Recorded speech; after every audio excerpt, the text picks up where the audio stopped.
attention et qu'on s'assure que ce soit effectivement mis en œuvre. Donc c'est juste une interpellation que je fais. Je vous remercie. Merci beaucoup. These should not be, mere statements, but should be implemented. That's the message from DRC Congo. Thank you very much. Merci beaucoup for that. Any other comments under any other business? Hearing no further comments or suggestions, I suggest we move to the closing of the session. Thank you. I call upon the Executive Secretary of the UNECA to give his closing remarks. Dr. Clever Katete, over to you.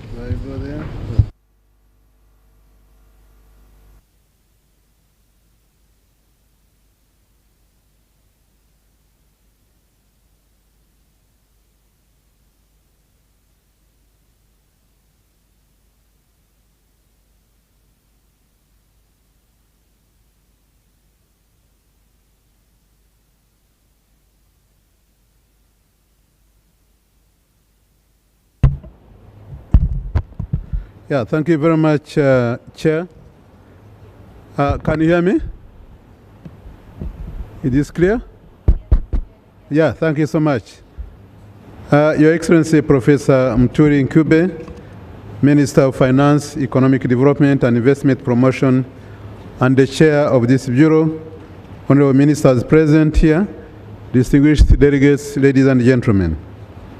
As we close this 56th Conference of Ministers of Finance, Planning and Economic Development, it is with a great deal of pride that I express my profound gratitude for your invaluable contributions to the deliberations over the past few days. Your active participation and your request to us to do more to demonstrate that the journey towards building inclusive green economies is not merely an anecdote, but a pressing imperative that demands our concerted action.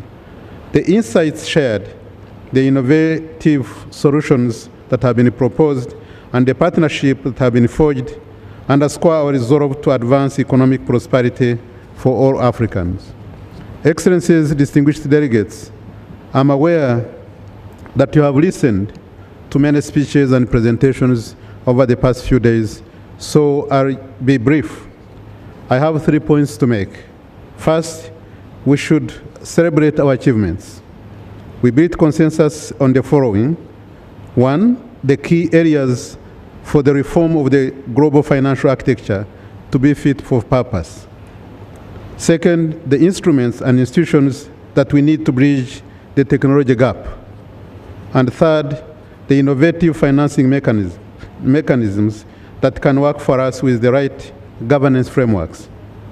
It is precisely because of these imperatives that the Economic Commission for Africa is reorienting its work with particular focus on deepening our intellectual leadership on technology, infrastructure, and climate. This will enable us to better support countries to accelerate the implementation of the Agenda 2063 and SDGs. The resolution was adopted on tax cooperation is important in helping countries strengthen domestic resource mobilization as we prepare for the Financing for Development Conference that will take place next year in 2025. This indeed marks a pivotal step towards fostering a fair and equitable global economic system. Second, we must all make a commitment to the work that lies ahead of us. We must not think of the reports and resolutions as the ultimate outcome of our work. The 56th session of the Conference of Ministers may be ending, but our work is far from over. On the contrary, we have heard you loud and clear. You have asked us to be more concreteness on scalable and replicable solutions that work. And this is the point the minister from DRC has just mentioned. In my various discussions with you also, I have taken note of the need to strengthen peer learning platforms. We have also been requested to translate these deliberations into tangible actions that yield outcomes. Finally, you continue to remind us that the policy context matters, and due attention must be given to this. For instance, while some countries are in a severe economic crisis, others are still suffering from years of conflict.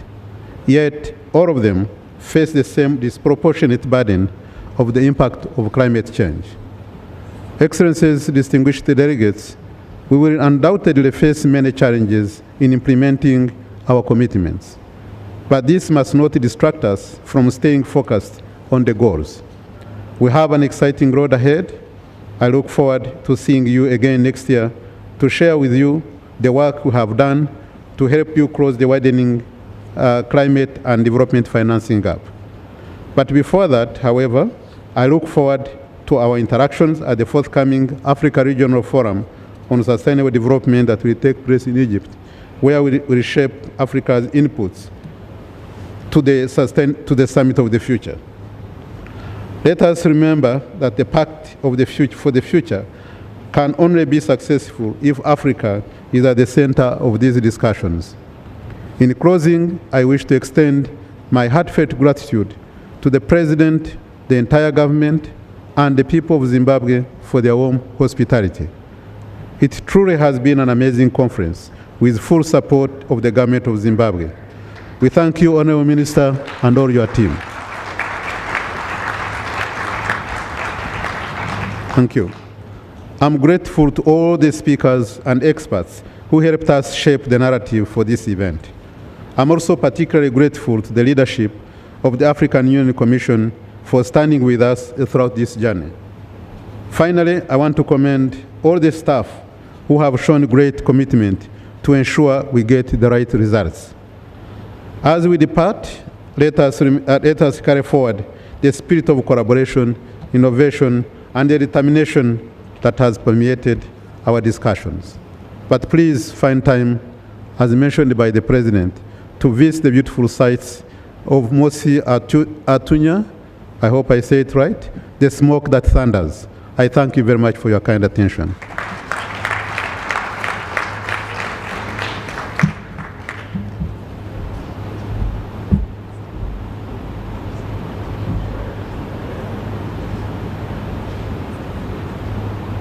Thank you, Executive Secretary, for those closing remarks. I will now proceed to give my own closing remarks.